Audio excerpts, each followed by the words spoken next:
If there was just one factor that shaped how we lived over this past decade, it's the rise of social media. So back in 2010, MySpace was still everybody's favorite website. Facebook wasn't affecting the results of presidential elections by allowing the spread of fake news. And Instagram? Well, Instagram was just a collection of overfiltered photos of girls wearing Ed Hardy and boys with Justin Bieber bangs. So how in 2019 are people getting canceled left and right? Let's take a deep dive into cancel culture and the celebrities standing up against it. What's up, y'all? It's Emil Ennis Jr. here, and one thing that differentiates this generation from generations in the past is the internet. Everything that we say or do online is around forever, for better or worse. Sometimes things we did 5 or 10 years ago can come back to haunt us. Over the past few years, the term cancel culture has been thrown around a lot to describe people's overzealous desire to condemn people for their questionable decisions or morally wrong decisions. Believe it or not, it's not just another dumb Twitter trend. In 2018, the New York Times published an article about cancel culture. And it's a delicate balance. Sometimes cancel culture is valuable. Sometimes people really do deserve to be canceled, period. But other times, people's lives are forever affected due to something dumb or petty that they might have been guilty of doing years ago. Throughout time, standards change and people become more sensitive to how things affect people. Human beings grow and change over time too, and as they grow, they learn from their mistakes. So we're going to count down 5 YouTubers who have spoken out against cancel culture. So at number 5, we have the Ace family. They're currently in the middle of a scandal that involves cheating and sexual assault allegations. The allegations come from a beauty YouTuber, Cole Kerrigan. Cole made a video that now has over 8 million views with explosive allegations against Austin and his father. And while of course the allegations are very serious and should be treated as such, it's one person's word against another. Austin and Catherine from the Ace family released a video of their own after Cole. So as you guys know, we haven't posted and it's been a rough past couple of days, but we've been getting through it. And I just want to say thank you to everyone who's been there for us. But on Twitter, Austin spoke out in more detail. He said, "I've recently been a victim of extortion, defamation, and slander. I knew this was a cold world, but never did I foresee something this disturbing on me. Thank you to all my Ace family members for all of your concerns, and thank you to those who know my character and my heart." He continued on and said, quote, "My family and I are dealing with this matter privately and taking legal action. Bullying, extortion, slander, and defamation of character is something I will not stand for and can promise that justice will be served." He also claimed that he is filing a lawsuit against Cole for extortion and libel. But moving on, at number 4, we have Pro Jarrod. Pro Jarrod is a gaming YouTuber with over 800,000 subscribers. He went silent about 9 months ago when he stopped posting his usual gaming vlogs. Around that time, claims were beginning to surface that Pro Jarrod had sent and received sexually explicit messages and photos to underage fans. He immediately began losing thousands of subscribers, and people all over Twitter decided to cancel him. In August, he released a video titled "You've Been Lied To," where he admitted to sending and receiving messages from fans and cheating on his wife. He apologized for abusing his position of power and accepting sexual content from his fans. He also showed screenshots of text messages where he showed that he asked if the people he was exchanging messages with were all over the age of 18. After uploading the video, as well as a second one that details his plan going forward, he regained about 110,000 subscribers in 30 days. On October 16th, he went on Twitter to quote tweet a question from Xbox asking, "Most satisfying boss you've ever defeated?" where he replied, "Cancel culture." It quickly became his most liked tweet of all time. Number 3 is Lazo, another YouTuber who is known for giving commentary on things like this. What was her name? Kylie or was it Caitlyn? They're all the same.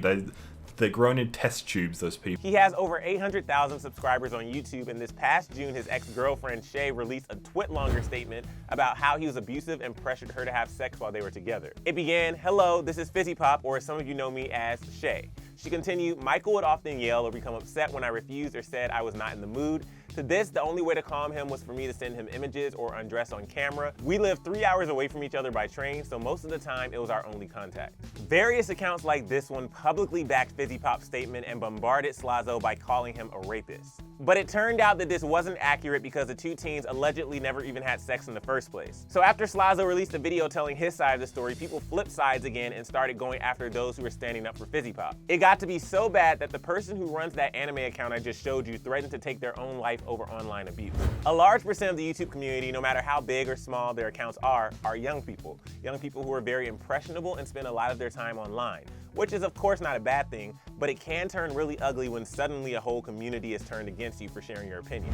And fans who watch these accounts, as well as internet trolls, just further this toxic cycle. Take what happened to James Charles, the number 2 spot on our list. You already know all about the drama that happened with him and Tati Westbrook earlier this year. But in his video, No More Lies, James fought back against the claims that were circulating around the internet about him, as well as the idea that he was canceled. But what really perpetuated the flood of mean comments and harassment was the fact that there were so many people making false accusations or or furthering unfounded claims without evidence. Though the two main players uploaded 2 videos each on the topic, there were hundreds and hundreds of videos to sift through on YouTube with people explaining what, quote, really happened. At the end of the day, both James and Tati walked away from the feud with no clear winner, no right or wrong. And at number 1, we have Manny Mua, who recently took the worst thing that happened to him in his life and turned it around to try to help other people. His friend Gabriel Zamora posted a photo of them, Laura Lee, and Nikita Dragon flipping off a camera with the caption, "Is bitter because without him we're doing better." And many people took this to mean that they were talking about Jeffree Star after some drama between the group of YouTubers. Well, diehard fans of Jeffree Star dredged up old posts and videos of all 4 of the beauty vloggers and deemed them canceled.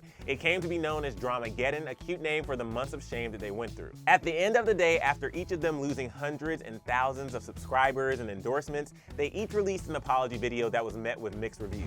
Well, a year after the dust settled, Manny posted another video called "I Was Canceled Last Year, Let's Finally Talk About It." He talked about what it feels like to be barraged by groups of angry people with hateful comments. He said, "I went into complete shutdown mode. I actually left social media for 2 months and didn't know what else to do other than that. I couldn't even function as a human being." But his video went on to reach out to other people who ever feel ostracized from their group of friends or their community. And I want to talk about how toxic and disgusting cancel culture is, because I know firsthand what it feels like to be canceled. And it was truly the most terrible thing I've probably ever been through in my life. Cancel culture does not allow for growth and forgiveness and learning and allowing people to be people. And honestly, I couldn't have said it better myself, which is why he gets the top spot of YouTubers who have spoken out against cancel culture. It really is toxic, so let's leave this in 2019, please. The 2020s are going to be all about forgiveness, growth, and opportunity. But I want to turn it over to you guys and hear what you have to say. What are your thoughts on cancel culture, and where do you think that line should be drawn? Let me know in the comment section below, but please keep it civil. And then make sure you subscribe to Clevver News so you can stay up to date on any YouTube news we have for you, and click right over here for another brand new story. Thanks for watching. I'm Emil Ennis Jr. here with Clevver News, and I'll see you soon.